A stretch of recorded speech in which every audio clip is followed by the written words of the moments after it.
तो बुलेटिन में सबसे पहले आपको दिखाएंगे पहलगाम हमले से जुड़ी हुई बड़ी खबरें। पहलगाम हमले के बाद जम्मू कश्मीर में हलचल तेज है। जम्मू कश्मीर में सुरक्षा बलों का बड़ा सर्च ऑपरेशन चल रहा है। खबर यह है कि जम्मू कश्मीर में कई पर्यटक स्थल भी बंद किए जा चुके हैं। तो ग्राउंड पर किस तरह के हालात हैं, जानने के लिए सीधा जुड़ते हैं हमारी सहयोगी कोमल सिंह से। तो कोमल, आपसे जानना चाहेंगे, जिस तरह से खबर ये आ रही है कि जितने भी टूरिस्ट स्पॉट है जम्मू कश्मीर में उन्हें फिलहाल बंद कर दिया गया है और दूसरी तरफ अब तक का सबसे बड़ा सर्च ऑपरेशन भी जारी है। बताएं पूरा अपडेट। देखिए दीपाली, 48 जो टूरिस्ट स्थल है उनको बंद किया गया है, बैन किया गया है। वहां पर अब देश भर से आने वाले टूरिस्ट जो है वो वहां पर नहीं जा सकते। हालांकि पहलगाम हमले के बाद जो टूरिस्ट का आना जाना था थोड़ा सा कम हुआ था, बंद नहीं हुआ था, क्योंकि लोग अपनी टिकट्स करवा चुके थे, अपने होटल की बुकिंग करवा चुके थे। हाँ, पहलगाम वो नहीं गए, कम तादाद में गए, लेकिन कश्मीर के अलग अलग जगहों पर, गुलमर्ग, डल, वहाँ पर लोग जो थे उनका घूमना जो था वो लगातार जारी रहा। लेकिन बड़ी खबर है कि 48 जो टूरिस्ट प्लेसेस है उनको पूरी तरह से बैन कर दिया गया है और ये सुरक्षा एजेंसियों को लग रहा है कि वहाँ पर कहीं टूरिस्ट टारगेट ना हो, इसी के लिए सरकार ने ये बड़ा कदम उठाया है। बता दें कि जम्मू कश्मीर पुलिस के अलग अलग जिलों में इस समय लगातार ऑपरेशन जारी है। आतंकियों की धरपकड़ के लिए ऑपरेशन जारी है, क्योंकि ये घने जंगल है। आप देखिए, इतनी बड़ी पहाड़ियां हैं, एक पहाड़ी को क्रॉस करते हैं तो दूसरी पहाड़ी में जिला बदल जाता है और जब जिला बदल जाता है तो आतंकी जो है वो उस डिस्ट्रिक्ट से निकलकर किसी और जगह चले जाते हैं। ऐसे में उनकी धरपकड़ करना बेहद ज्यादा मुश्किल हो जाती है, क्योंकि बता दें कि इस समय हम पुंछ में हैं और पुंछ की पहाड़ी अगर क्रॉस करेंगे तो शोपियान आ जाता है। यहाँ से सफर करेंगे तो 600 किलोमीटर कश्मीर होगा, लेकिन पहाड़ी एक क्रॉस कर देंगे तो पुंछ से शोपियान आ जाएगा। मना जब आतंकी अपनी जगह बदलते हैं, बार बार वो जंगलों में हाइड आउट का सहारा लेते हैं। लगातार जो सर्च ऑपरेशन चल रहा है, हर चप्पे चप्पे को खंगाला जा रहा है, घने जंगलों को खंगाला जा रहा है। यही वजह है कि अब लंबे समय से पहलगाम अटैक के बाद से आज तक सर्च ऑपरेशन तो बंद नहीं हुआ है, लेकिन आतंकियों की जांच, आतंकियों की धरपकड़ और संदिग्ध जो पहलगाम हमले में शामिल थे, पहलगाम हमले के दिन वहाँ पर टूरिस्ट के साथ वहाँ पर माफ़ कीजिए मौजूद थे, उनके फ़ोन खंगाले जा रहे हैं। उनके मोबाइल से कुछ ऐसी वीडियोस निकली हैं जो इत्मीनान से उन लोगों की वीडियोस बनाई हुई थी। उन्होंने पुलिस को इत्तला किए बिना उन वीडियोस का जो है यूज़ किया, वायरल किया उनको। तो पुलिस का ये कहना था कि अगर इत्मीनान से ये वीडियो उन्होंने बनाई है, बेहतर होता कि अगर उतने समय में ये पुलिस को इत्तला कर देते तो शायद पहलगाम हमले में कुछ लोग जो घायल अवस्था में तड़प के वहाँ पर खून में लथपथ थे, मरे बाद में, उनको बचाया जा सकता था। तो ऐसे में शक का जो दायरा है, जो शक है वो सब पर वहाँ पर स्थानीय लड़कों पर जा रहा है। यही वजह है कि बार बार रूटीन में जो है लड़कों को हिरासत में लेकर उनसे पूछताछ की जा रही है। सर्च बिल्कुल, जिस तरह से कोमल, फिलहाल आपके लिए बहुत बहुत शुक्रिया हम आपको कहना चाहेंगे। लेकिन आपको बता दें, जिस तरह से कोमल बता रही थी कि संदिग्धों की पहचान की जा रही है और चप्पा चप्पा खंगाला जा रहा है, सर्च ऑपरेशन भी जारी है। आपको बता दें, पहलगाम में आतंकी हमले के बाद जांच का दायरा जैसे जैसे बढ़ रहा है, चौंकाने वाली खबरों का पर्दाफाश हो रहा है। जांच की इन्हीं कड़ियों के बीच घटना के वक्त का एक और सनसनीखेज वीडियो सामने आया है। ये वीडियो उस वक्त का है जब गुजरात के रहने वाले ऋषि भट्ट नाम का एक शख्स जिप लाइन राइड शुरू कर रहा था। यह वीडियो ऐसा सबूत है अब जिसका इस्तेमाल एनआईए अपनी जांच में कर रही है। जब जिप लाइन वाले वीडियो में कैद हुआ पहलगाम नरसंहार, अल्लाह अकबर, अल्लाह अकबर। 22 अप्रैल को पहलगाम की इन वादियों में जो खूनी तांडव मचा, उसने पूरे देश को झकझोर दिया है। अब जो सबूत सामने आया है उसने नरसंहार की पूरी कहानी बदल दी है। इस सबूत ने एनआईए को भी चौंका दिया है। और अब सवाल ये कि क्या ये हमला पहले से प्लान किया गया था? गुजरात से आए टूरिस्ट ऋषि भट्ट जो अपने परिवार के साथ छुट्टियां मना रहे थे, उसी जिप लाइन पर राइड ले रहे थे जिस पर से ये खौफनाक साजिश कैमरे में कैद। देखिए पूरा वीडियो, जो सिर्फ एक राइड नहीं बल्कि नरसंहार की लाइव रिकॉर्डिंग का सबूत बन गया है। अल्लाह अकबर, अल्लाह अकबर, अल्लाह अकबर। बैठो, पैर लंबा करो।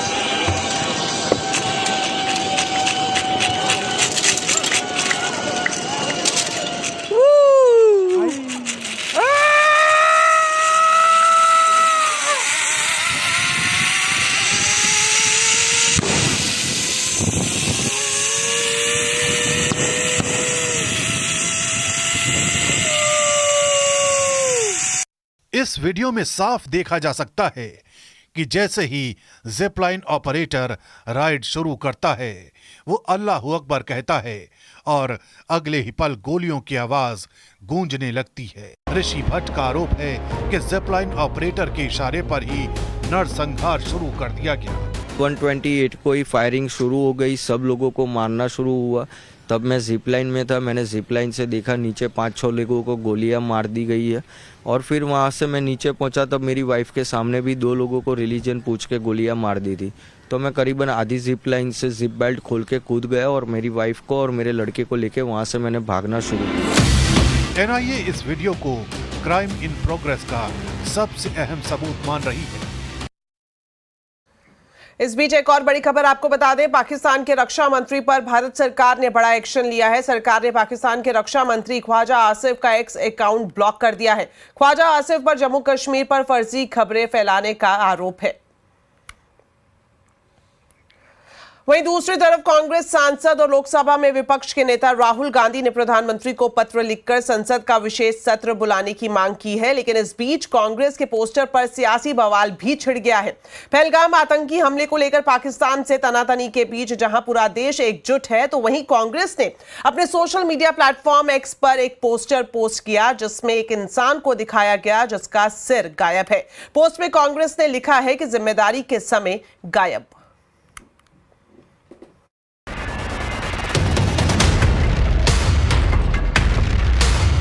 जब देश के सियासतदानों को सबसे ज्यादा साथ आने की जरूरत है, तब कांग्रेस के सोशल मीडिया हैंडल पर जारी किया गया है पोस्टर सवाल खड़े करता है। इस पोस्टर में एक इंसान का कटआउट है जिसका सिर गायब है और लिखा गया है जिम्मेदारी के समय गायब। यानी सांकेतिक तौर पर यह पोस्टर किसे टारगेट करते हुए जारी किया गया है ये बताने की जरूरत नहीं, लेकिन बीजेपी को कांग्रेस पर हमलावर होने का मौका मिल गया है। बीजेपी ने इस बेहद संवेदनशील घड़ी में जारी किए गए इस तरह के पोस्टर को लेकर कांग्रेस को घेर लिया है। पर तन से जुदा आज लश्करे पाकिस्तान कांग्रेस की विचारधारा आधारशिला उनका चरित्र बन गई है, पहली बात। दूसरी बात, देश के प्रधानमंत्री जो चट्टान है, ये चट्टान है सुरक्षा की, भारत के लिए, हर नागरिक के लिए, उस चट्टान को तोड़ने का प्रयास कर रहे हैं कांग्रेसी आज। कांग्रेस के इस पोस्टर को उस वक्त और हवा मिल गई जब पाकिस्तान के पूर्व मंत्री चौधरी फवाद हुसैन ने इसे अपने सोशल मीडिया हैंडल पर शेयर कर दिया और देश के प्रधानमंत्री नरेंद्र मोदी के लिए आपत्तिजनक शब्दों का इस्तेमाल किया। बीजेपी के शहजाद पूनावाला ने आरोप लगाया कि कांग्रेस के लोग पाकिस्तान की भाषा बोल रहे हैं। कांग्रेस पार्टी केवल पाकिस्तान की जुबान नहीं बोल रही है, बल्कि उनकी कार्य संस्कृति, उनके संस्कार, उनके रीति रिवाज भी पाकिस्तान की तरह हो चुके हैं। कांग्रेस पर यह हमला यही नहीं रुका। जेडीयू नेता राजीव रंजन ने भी इसे गैर जिम्मेदाराना करार दिया। जो पोस्टर देश के यशस्वी प्रधानमंत्री नरेंद्र मोदी जी का जारी किया गया है, जिसमें सर गायब दिखाया गया है, इससे बड़ी गैर जिम्मेदाराना कोई हरकत नहीं हो सकती। ये पोस्टर ऐसे वक्त में जारी किया गया है जब कांग्रेस नेताओं को पहलगाम के मुद्दे पर पार्टी लाइन से न भटकने की हिदायत दी गई है। लेकिन एक बार फिर इस बेहद संवेदनशील मुद्दे पर कांग्रेस का इस तरह का राजनीतिक हमला सवाल खड़े कर रहा है। दूसरी तरफ पहलगाम हमले को लेकर उत्तर प्रदेश के मुख्यमंत्री योगी आदित्यनाथ ने बड़ी बात कही है। योगी ने कहा कि पीएम मोदी के नेतृत्व में देश आतंकवाद को हमेशा के लिए कुचल कर रहेगा। योगी ने आतंकवाद को लेकर समाजवादी पार्टी पर भी हमला किया। योगी ने कहा कि समाजवादी पार्टी के लोग जब बोलते हैं तो पता नहीं चलता कि समाजवादी पार्टी के लोग बोल रहे हैं या फिर पाकिस्तान के लोग। एक स्वर से प्रधानमंत्री मोदी जी के नेतृत्व में आतंकवाद का नेस्तनाबूद करने के संकल्प के साथ आगे बढ़ना चाहिए। इस संकल्प के साथ अगर हम आगे बढ़ेंगे तो जैसे 10 वर्ष में आपने देश से आतंकवाद को, नक्सलवाद को, उग्रवाद को समाप्त होते हुए देखा होगा, ऐसे ही जो थोड़े तत्व अब सिर उठाने का प्रयास कर रहे हैं, इनके भी जहन्नुम में जाने के दिन बहुत शीघ्र सामने दिखाई देंगे। जब भी जातिवाद की राजनीति होगी, जब भी विभाजनकारी राजनीति होगी, तो तुष्टीकरण की पराकाष्ठा को पार करते हुए आपकी सुरक्षा के साथ ऐसे ही खिलवाड़ करने का कुत्सित प्रयास करेंगे जैसे वर्तमान में कुछ कांग्रेस के नेता और समाजवादी पार्टी के नेता कर रहे हैं। चलिए अब कुछ दूसरी खबरों की तरफ रुख करते हैं। प्रोजेक्ट में देरी और बिल्डर और बैंक के गठजोड़ के मामले में सुप्रीम कोर्ट ने सीबीआई जांच के आदेश दिए हैं। दिल्ली एनसीआर समेत देश के अलग अलग शहरों से जुड़े 7 मामलों की जांच के लिए एसआईटी का भी गठन किया गया है। इस मामले की पूरी डिटेल्स अब ले लेते हैं असीम मनचंदा से। तो असीम, बताएं ये पूरा मामला क्या है और कोर्ट ने क्या आदेश दिए हैं? बैंक बिल्डर गठजोड़ मामले में सुप्रीम कोर्ट में सुनवाई 19 मार्च को हुई थी। तब सुप्रीम कोर्ट ने वहां पर एक कड़ी फटकार लगाई थी और संकेत दिए थे कि वो इस पूरे मामले की जांच सीबीआई को सौंप सकते हैं। इतना ही नहीं, कोर्ट ने एक अमाइकस की नियुक्ति भी कर दी थी। आज अमाइकस ने अपनी रिपोर्ट सुप्रीम कोर्ट के सामने रखी। अमाइकस ने कहा कि बहुत सारे मामलों में सुपरटेक बिल्डर की गड़बड़ी के मामले सामने आए। इतना ही नहीं, कई सारे बैंकों ने बिल्डर्स को एडवांस में लोन भी दिया है। तो सुप्रीम कोर्ट ने ऐसे में 7 ऐसे मामले हैं जहां पर की केस दर्ज करके जांच करने के निर्देश दे दिए हैं। ये जांच दिल्ली, मुंबई, कोलकाता, इलाहाबाद, मोहाली जैसे शहरों के अंदर होगी। इतना ही नहीं, सुप्रीम कोर्ट ने इस मामले में एक सीबीआई को एक स्पेशल इन्वेस्टिगेशन टीम भी बनाने के निर्देश दिए। इस स्पेशल इन्वेस्टिगेशन टीम के अंदर हरियाणा और उत्तर प्रदेश पुलिस के अधिकारी भी शामिल होंगे। सुप्रीम कोर्ट ने आईसीए से यह भी कहा है कि आप 3 चार्टर्ड अकाउंटेंट हमें सौंपिए जो कि इस मामले की पूरी फोरेंसिक जांच करेंगे। और इसके साथ सुप्रीम कोर्ट ने यह भी साफ कर दिया कि हम इस पूरे मामले को हर महीने मॉनिटर करेंगे जब तक ये मामला पूरी तरह से साफ नहीं हो जाता। तो जिस तरह से अब बैंक और जो बिल्डर्स हैं उनके गठजोड़ की जांच अब सीबीआई और करेगी और सुप्रीम कोर्ट इसकी जांच को खुद ही मॉनिटर करेगा। शुक्रिया असीम इस पूरी जानकारी के लिए।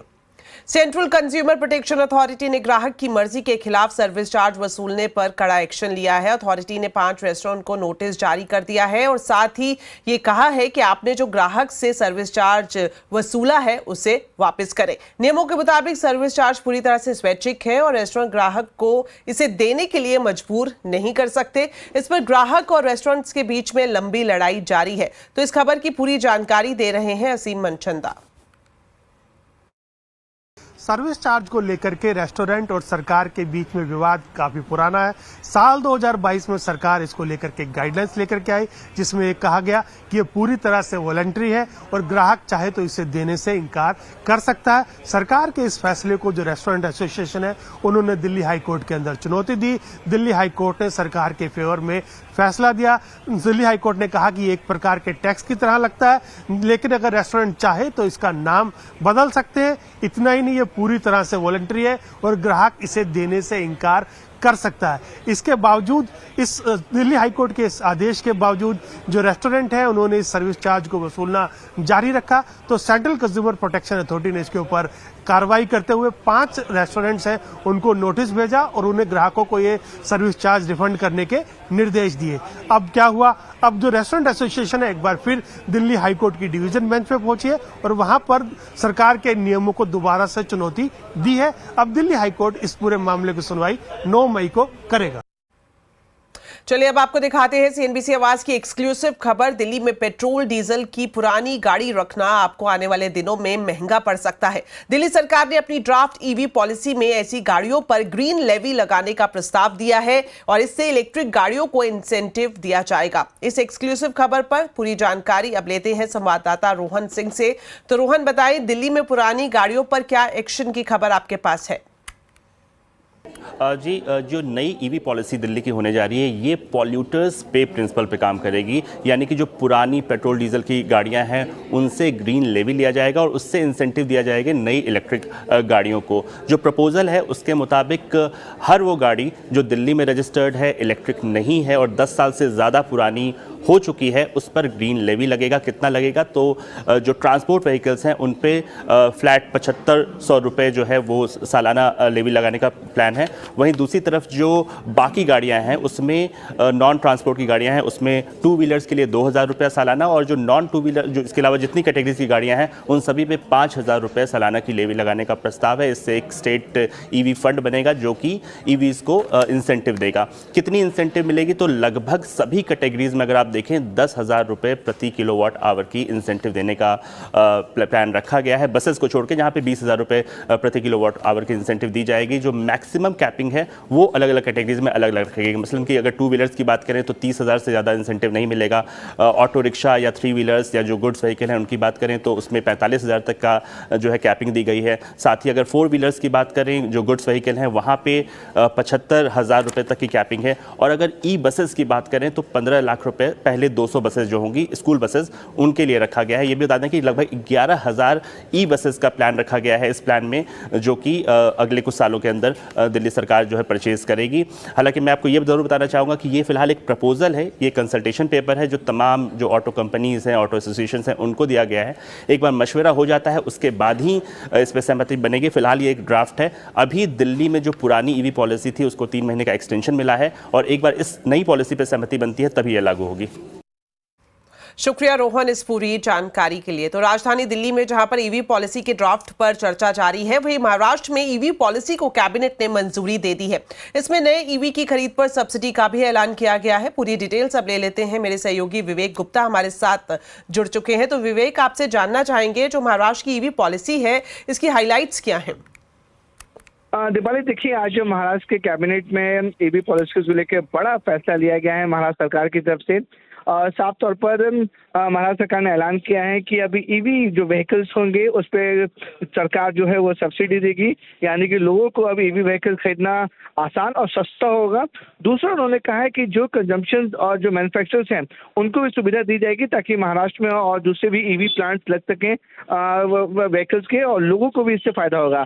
तीसरा इंपॉर्टेंट पॉइंट रखा गया है, महाराष्ट्र सरकार ने साफ तौर पर कहा है कि कुछ जो महाराष्ट्र में टोल नाके हैं उन पर अगर आपके ईवी व्हीकल्स हैं तो वो टोल नाके आपके लिए बिल्कुल फ्री रहेंगे। लेकिन जो टोल नाके फ्री वाली बात है वो सिर्फ पैसेंजर्स ईवी पे रहेंगी, ना कि कॉमर्शियल व्हीकल जो माल ढोने वाले जो मिनी ट्रक या ट्रक होते हैं उनके ऊपर ये लागू नहीं होगा। सिर्फ पैसेंजर्स ईवी पर ही जो टोल नाके हैं वो टोल फ्री किए जाएंगे। तो ये 3 महत्वपूर्ण पॉइंट महाराष्ट्र सरकार ने ईवी पॉलिसीज में आज इम्प्लीमेंट किए हैं और महाराष्ट्र सरकार को उम्मीद है कि इस इम्प्लीमेंटेशन के बाद जो ईवी की जो व्हीकल्स हैं उनको लोग ज़्यादा अट्रैक्ट होंगे और महाराष्ट्र में ईवी की जो गाड़ियां हैं वो ज़्यादा से ज़्यादा बिकेंगी ताकि पोल्यूशन और कंट्रोल हो सके। दीपाली जी, शुक्रिया विवेक इस पूरी जानकारी के लिए।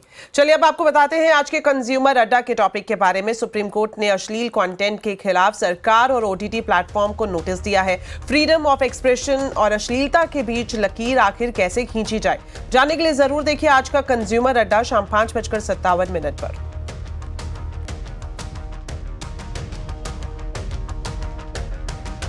अब डिजिटल न्यूज में नेटवर्क 18 सबसे बड़ा नेटवर्क बन गया है। मार्च 2025 के कॉमस्कोर रिपोर्ट के मुताबिक नेटवर्क 18 ने डिजिटल न्यूज और इंफॉर्मेशन की दुनिया में जबरदस्त बढ़त बना ली और नए रिकॉर्ड भी बनाए हैं। चाहे सोशल मीडिया हो या अपनी वेबसाइट पर डायरेक्ट विजिटर्स, हर जगह नेटवर्क 18 सबसे आगे है।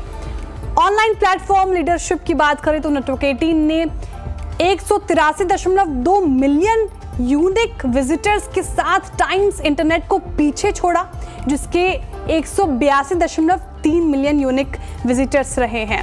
सोशल और ऑनलाइन प्लेटफॉर्म को मिलाकर आप लीडरशिप की बात की जाए तो नेटवर्क 18 का कुल आंकड़ा 315 मिलियन यूनिक विजिटर्स रहा है, जो टाइम्स इंटरनेट के 202 मिलियन यूनिक विजिटर्स से 55% ज्यादा है। यानी कि सोशल मीडिया और अपनी वेबसाइट्स दोनों मिलाकर नेटवर्क 18 सबसे ज्यादा लोगों तक पहुंचा।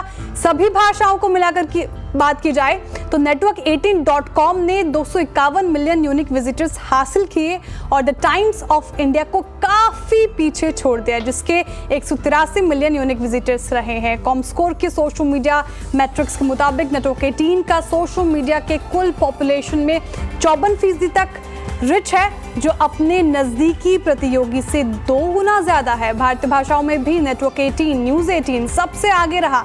कैटेगरी के 182 मिलियन यूनिक विजिटर्स के साथ नंबर 1 पर रहा है न्यूज 18।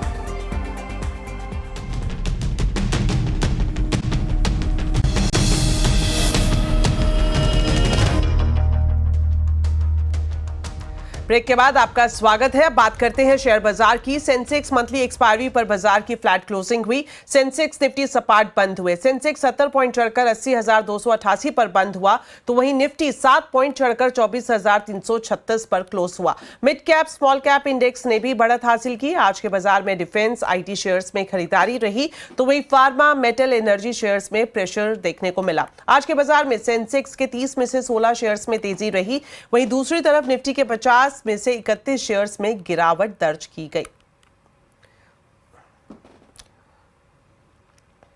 तो बाजार के फोकस में 2 दिन से रिलायंस का शेयर बना हुआ है। नतीजों के बाद 2 दिन से शेयर में 7% तक ये शेयर दौड़ता हुआ नजर आया है। तो शेयर में क्यों है रफ्तार, नतीजों में बाजार को क्या कुछ पसंद आया, बताने के लिए अब हमारे साथ जुड़ रहे हैं यतिन मोता। तो यतिन, बताएं आपके पास क्या है पूरी जानकारी।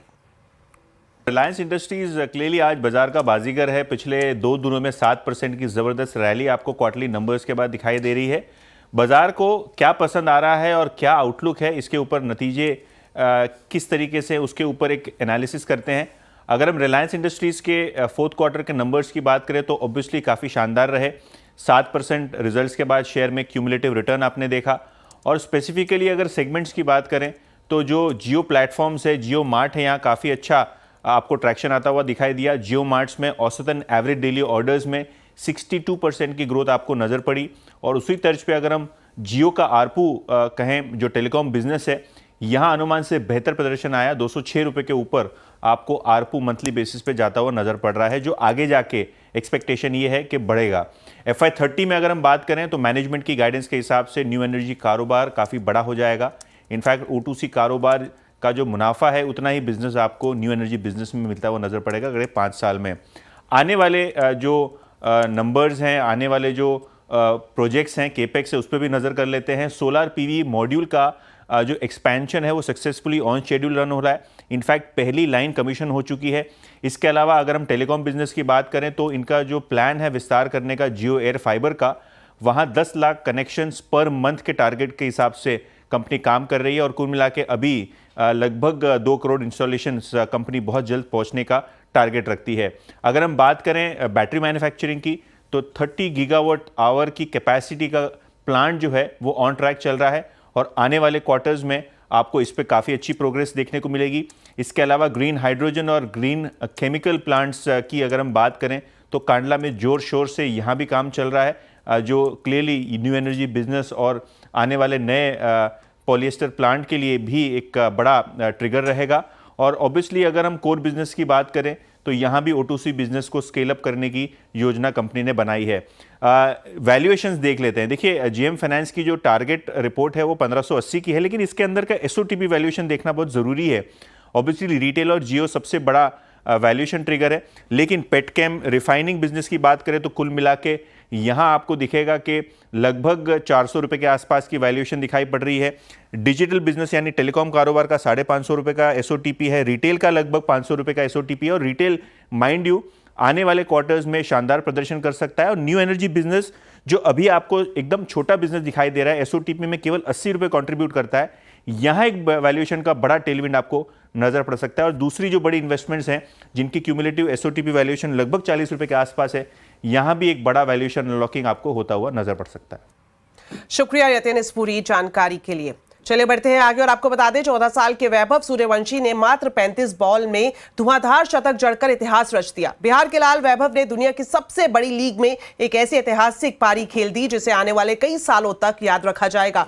सोमवार को जयपुर के सवाई मानसिंह स्टेडियम में राजस्थान रॉयल्स और गुजरात टाइटंस के बीच खेले गए मुकाबले में वैभव ने सिर्फ 35 गेंदों में ताबड़तोड़ शतक जड़कर कई रिकॉर्ड अपने नाम कर लिए हैं। आईपीएल और टी20 में अर्धशतक और शतक लगाने वाले सबसे युवा प्लेयर वैभव बन गए हैं। आईपीएल में सबसे कम गेंदों पर शतक जड़ने वाले पहले भारतीय खिलाड़ी अब वैभव बन गए हैं। इस शानदार पारी की बदौलत राजस्थान रॉयल्स ने गुजरात टाइटंस को 8 विकेट से हरा दिया।